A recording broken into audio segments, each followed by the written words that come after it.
What's good, YouTube? It's Untitled back at it with another video. In today's video, we have some heat. This is some early heat we hit on Nike sneakers earlier this week. There was a shock drop, kind of like exclusive access thing for this pair right here. And this is the Jordan 11 Retro Women's Midnight Navy that is now releasing November 11th to the public for retail of $225 for women's. So in today's video, we are going to be covering everything you need to know about it before picking up yourself a pair of these right here. They cover sizing, material, quality, resale predictions, how to cop it, where to cop it, and much more. So before hopping on the video, guys, make sure you like, comment, subscribe. My name's Anthony Whittle. I post every single day on this channel, guys, whether it's YouTube short or a longer video like this one right here. Make sure you check me out on Instagram at anything.souls. I'll be doing a giveaway at 2,000 subscribers. So subscribe, guys. Let me know in the comments what shoe I should give away. I'll be making a post in the next week or two on my final decision what shoe to give away and some other rules like that. So let's get right into the shoe. But first off, guys, let's start with the box. You know the deal for women's boxes. Either comes in like a white box, usually for Jordans, or like some other box. But this is a 7.5 women's, which equates to a 6 in men's. So it's like a pretty good size. I try to aim for like 6 women's to 8.5 women's. At least for my clientele, it's more like kind of like a general and kind of common just size right here. It usually moves better for me. So size 7.5, retail on the other hand, $225 for a woman's. That's a little bit high, but usually Jordan 11s retail for a little bit higher than some other Jordans. $225 plus tax, and then resale on the other hand isn't like too outrageous and everything. Right now, pre-release, I still feel like a lot of people aren't like super aware of the release and everything just yet, but definitely come November 11th. People are going to be put onto the shoe a lot more. Right now, prices range from about $260 to $300 depending on the size. Making profit definitely there, just kind of slim in general. But here it is, guys. This is a shoe, Jordan 11. Jordan 11s are a super sweet silhouette. And we're coming towards the end of the year right now, just about as past Halloween, and then Christmas is about less than 2 months away, just about.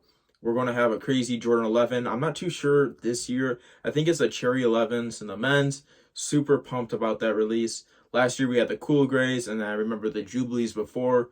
All super good Jordan 11, super profitable, super wearable, and just an overall super clean Jordan 11. And then this pair right here is super sweet as well. I'm really loving this velvet feel. You can see it, and the camera kind of like switches colors. A little bit lighter to do a little bit darker as well. So you got this nice velvet and then nubuck on the uppers, kind of with your drawstrings, not drawstrings, your laces and the little things that go up that hold them in place. More of the nubuck on the tongue matches right there. You have blue laces. No additional laces for the sneaker, unfortunately. I think extra laces will look pretty sweet, but the blue really does a good job of just kind of like balancing it out, and it just flows easy. And then the majority of the shoe you see is, that blue. And then the nubuck is a little bit darker, I think, than like the velvet. It's just kind of like the perception of having it in hand and everything versus camera. You can see it a little bit differently. Kind of like you can see it from a little bit lighter. It's all the same color. It's just how you look at it and just how the little hairs lay and stuff. So you can feel it. It's pretty visible. And it's just super clean and stuff from the back. Got it right there. And then you have the chrome Jordan sign right here, super clean. You can see your reflection in it a little bit, kind of deformed. Then your 23 on the back, super sharp. Nice stitching, and then nice separation between the nice white midsole, super sharp right here. Then the outer sole is the icy blue midnight navy outer sole with the carbon fiber, of course. Can't go wrong with that. The Jordan 11s are super comfortable in my opinion. Good overall shoe for pretty much all your needs. They do fit true to size. Just make sure, since it is a woman's size, you adjust your sizing. So I wear a size 10 personally in Jordans, Nikes in general, and just Jordans. Since this is a woman's, if I were to buy the shoe personally, I would size up 1.5 sizes to a woman's 11.5. So you just size up from a men's to a woman's. And then for women's sizing, just get whatever size you are, because this is a woman's shoe right here. I'm hoping there's extended sizing. I'm not too sure on all retailers and stuff. Sneakers will have the most stock come November 11th at 10 a.m. There'll be some other retailers like Foot Locker, FLX app should have these. Not all of them. It depends where you are in like cities and states and everything. For at least for like the US and everything. Just check it out. Be a little bit early. Enter the raffles. At least early, kind of like online. I highly advise you guys and encourage you guys to do multiple multiple entries on Nike sneakers. That's what I found like pretty helpful. Making multiple accounts, just doing different shipping addresses, different cards, different sizing, of course, just kind of like mix up your luck and everything. That's what I do personally. Sometimes I go for smaller sizes or bigger sizes, or just like the less common sizes, like the 8 to 12 that most people go for. But they usually do have the most stock in those sizes, depending on the shoe.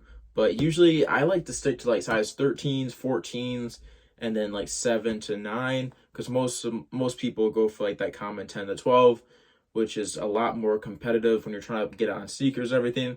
Like this pair was a 7.5. 7.5 is pretty popular in the shoe, but I feel like versus like a 10 women's and everything, I have less chances there than I have it here. And I'm just trying to get the pair, guys, to review it pretty much and then make a few bucks and sell it. When it comes to picking up shoes for myself personally, I'm a huge fan on quality and the material. And I feel like this pair right here is personally put together pretty well, from the velvet to the nubuck, and just the overall build sense being a Jordan 11, super clean with the nice icy bottoms, super sharp on this Jordan 11. I would rate this shoe a 9 out of 10. Personally, I don't think I could wear it. Resale predictions, on the other hand, really not a good investment moving forward. Definitely a quick flip. Currently, prices on StockX range from about $260 to $280 depending on the size. All sizes are relevantly the same, and pretty much I would only recommend doing a quick flip again for this pair right here, since retail is already $225 plus tax, making profit margins pretty slim. I only recommend like doing that a little bit, if you're doing like volume, just quick flips for this pair right here mainly, or just picking up a personal. So that wraps up for today's video, guys. Please like, comment, and subscribe. My name is Untitled Chapter, and I'm out. I'll see you guys tomorrow with more heat. Peace.